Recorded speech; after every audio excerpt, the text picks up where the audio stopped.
Blood test करवाने के बाद मुझे पता चला कि मेरे टेस्टोस्टेरोन लेवल्स कम हैं। कि मेरे टेस्टोस्टेरोन लेवल्स कम होने का कारण क्या था?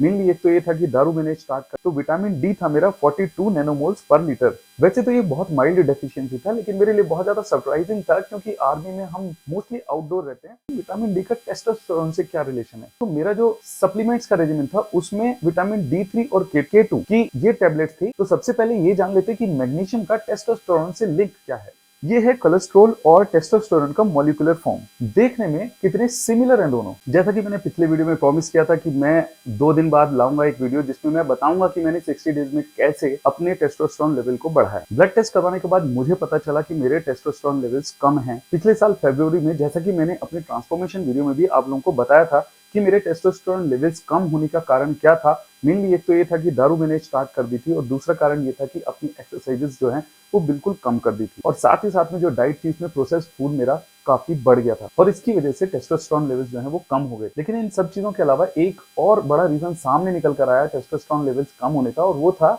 विटामिन और मिनरल्स की डेफिशिएंसी। दोस्तों, अगर कुछ नॉलेज गेन करना चाहते हो तो थोड़ा सा पेशेंटली इस वीडियो को देखना, क्योंकि बहुत ही ज्यादा इंपॉर्टेंट चीज आज मैं आपको बताने वाला हूँ। तो वीडियो को ध्यान से देखना और लास्ट तक जरूर देखना। तो दोस्तों, पहले जो मैंने ब्लड टेस्ट करवाए थे वो बिल्कुल बेसिक ब्लड टेस्ट थे, जिसमें सीरम केमिस्ट्री और कुछ हार्मोन्स टेस्ट थे। उसके बाद मैंने कुछ और ब्लड टेस्ट करवाए, तो मुझे पता लगा कि मुझ में एक विटामिन और 2 मिनरल्स की डेफिशिएंसी है। तो आज के वीडियो में आई विल एक्सप्लेन कि ये सब क्या है, रीजंस क्या हैं इनकी डेफिशिएंसी के, और बॉडी में ये डेफिशिएंसी टेस्टोस्टेरोन को कैसे अफेक्ट करती है। और मेरा 60 डेज का जो सप्लीमेंट्स लेने का बिफोर और आफ्टर का रिजल्ट है वो भी मैं इस वीडियो में आपको दिखाऊंगा। तो शुरू करते हैं वीडियो को। अगर चैनल पर नए हो तो सब्सक्राइब जरूर कर लेना, क्योंकि यहाँ पर मैं बात करता हूँ अपनी और अपनी फैमिली से रिलेटेड सभी हेल्थ इश्यूज के बारे में। तो बात करते हैं विटामिन डी डेफिशिएंसी की। तो विटामिन डी था मेरा 42 नैनोमोल्स पर लीटर। वैसे तो ये बहुत माइल्ड डेफिशिएंसी था, लेकिन मेरे लिए बहुत ज्यादा सरप्राइजिंग था, क्योंकि आर्मी में हम मोस्टली आउटडोर रहते हैं, और जैसा कि सभी लोगों का मानना है कि जो सन का एक्सपोजर है उसकी कमी की वजह से हमारे में जो है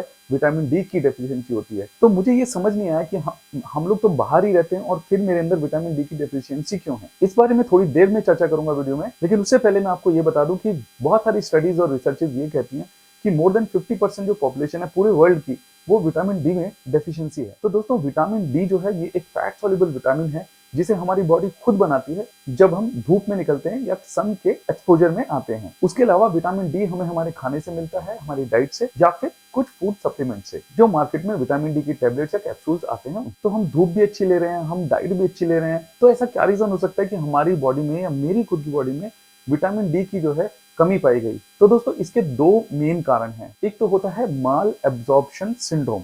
इसमें होता यह है कि जो हमारी बॉडी है वो अच्छे से फूड से हमारे न्यूट्रिएंट्स को एब्जॉर्ब नहीं कर पाती, और भी बहुत सारे रीजंस हैं जिसकी वजह से हमारी बॉडी में विटामिन डी का एब्जॉर्प्शन ठीक से नहीं हो पाता। और दूसरा रीजन है रिड्यूस्ड एक्सपोजर टू सन। बहुत सारे ऐसे लोग हैं जो धूप में बाहर नहीं निकलते, या तो अपने लाइफस्टाइल की वजह से, या फिर कुछ लोगों को धूप की वजह से स्किन में रैशेज वगैरह होते हैं इस वजह से। तो मतलब ये हुआ कि जो लोग धूप में कम निकलते हैं उनमें बहुत ज्यादा चांसेस हैं विटामिन डी की डेफिशिएंसी होने के। चलिए, तो विटामिन डी की डेफिशिएंसी की बात होगी, लेकिन विटामिन डी का टेस्टोस्टेरोन से क्या रिलेशन है ये मैं आपको थोड़ा सा समझाना चाहता हूँ। Vitamin D is believed to affect testosterone production through multiple pathways. Number 1, it regulates gene expression. Gene expression उन प्रोटीन्स की संख्या को बढ़ाता है जो टेस्टोस्टेरोन सिंथेसिस में इन्वॉल्व होते हैं।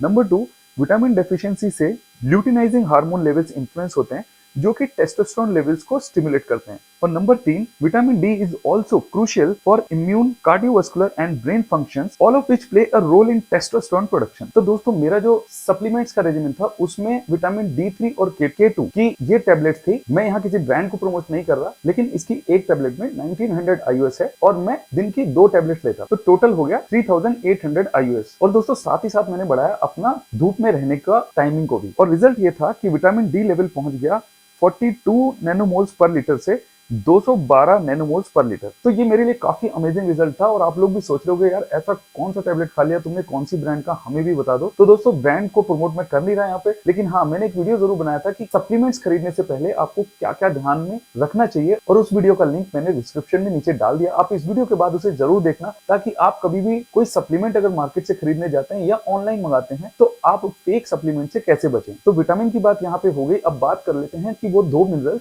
जिनकी वजह से टेस्टोस्टेरोन लेवल्स मेरे अफेक्ट हुए थे। उसमें से सबसे पहला जो है वो है मैग्नीशियम। तो सबसे पहले ये जान लेते हैं कि मैग्नीशियम का टेस्टोस्टेरोन से लिंक क्या है। देखिए, लो मैग्नीशियम लेवल से hypertension, coronary heart disease, diabetes, osteoporosis और कई सारे न्यूरोलॉजिकल डिसऑर्डर्स हो सकते हैं। लेकिन बात फिर वही आ जाती है कि इन सब चीजों का टेस्टोस्टेरोन से क्या लिंक है। तो दोस्तों लिंक है, देखिए ये है कोलेस्ट्रॉल और टेस्टोस्टेरोन का मॉलिक्यूलर फॉर्म। देखने में कितने सिमिलर हैं दोनों। और अब आता है रोल मैग्नीशियम का। कोलेस्ट्रॉल को टेस्टोस्टेरोन में कन्वर्ट होने के लिए it has to undergo few enzymatic processes जिनमें मैग्नीशियम की जरूरत होती है। तो अगर आपकी बॉडी में मैग्नीशियम लेवल्स कम है तो ये प्रोसेस काम नहीं करेगा, मतलब आपके टेस्टोस्टेरोन लेवल्स कम ही रहेंगे। मेरी red blood cell magnesium report में मैग्नीशियम लेवल था 3.9 मिलीग्राम पर डेसीलीटर। सफिशिएंट लेवल 4.2 से 6.8 का है, जबकि ऑप्टिमम लेवल होना चाहिए 6 का। फिर मैंने मैग्नीशियम की ये 2 टैबलेट स्टार्ट की। एक टैबलेट में 66 mg मैग्नीशियम है और रिजल्ट ये रहा कि मैग्नीशियम 3.9 से बढ़कर हो गया 5.8 mg पर डेसीलीटर। दोस्तों अगर आप मेरे साथ वीडियो में यहाँ तक बने हुए हैं तो आई रियली अप्रिशिएट इट। और अगर आपने चैनल को अभी तक सब्सक्राइब नहीं किया तो इमीडिएटली कर लीजिए सब्सक्राइब। तो बात कर लेते हैं तीसरे और आखिरी मिनरल की, और जिसका नाम है जिंक। लेकिन उसके बारे में बताने से पहले मैं आपको ये बता देना चाहता हूँ कि आखिर मैग्नीशियम, जिंक और इन सब चीजों की डेफिशिएंसी हमारी बॉडी में होती ही क्यों है, क्यों हम उसको अपने खाने से नहीं कंप्लीट कर पाते, क्यों हमें सप्लीमेंट्स की जरूरत पड़ती है। तो दोस्तों उसका रीजन है सॉइल डिप्लीशन। जब एक ही सॉइल में बार बार अगेन एंड अगेन रिपीटेडली हम खेती कर रहे होते हैं और साथ ही साथ में पेस्टिसाइड्स या फिर फर्टिलाइजर्स का यूज कर रहे होते हैं, तो उस सॉइल में उन मिनरल्स की जो क्वांटिटी है वो लगभग ना के बराबर खत्म हो जाती है और वो उस फूड में या उस प्लांट में नहीं आ पाती। अल्टीमेटली हमारा जो खाना है वो न्यूट्रिएंट्स डिप्लीटेड रहता है। जिंक की बात कर लेते हैं। एक 5 अल्फा रिडक्टेज एंजाइम होता है जो टेस्टोस्टेरोन को कन्वर्ट करता है to a more potent form, the dihydrotestosterone. और दोस्तों इस एक्टिविटी को कंप्लीट करने के लिए जरूरत पड़ती है जिंक की, वही जिंक जो हम अपनी डाइट से नहीं कंप्लीट कर पा रहे, और उसके लिए हमें लेना पड़ता है supplement, a very high quality supplement. और भाई गूगल कर लेना आप जाके कि हमारे टेस्टोस्टेरोन लेवल्स के लिए मैग्नीशियम और जिंक कितने ज्यादा जरूरी हैं। तो दोस्तों इस तरीके से जब मैंने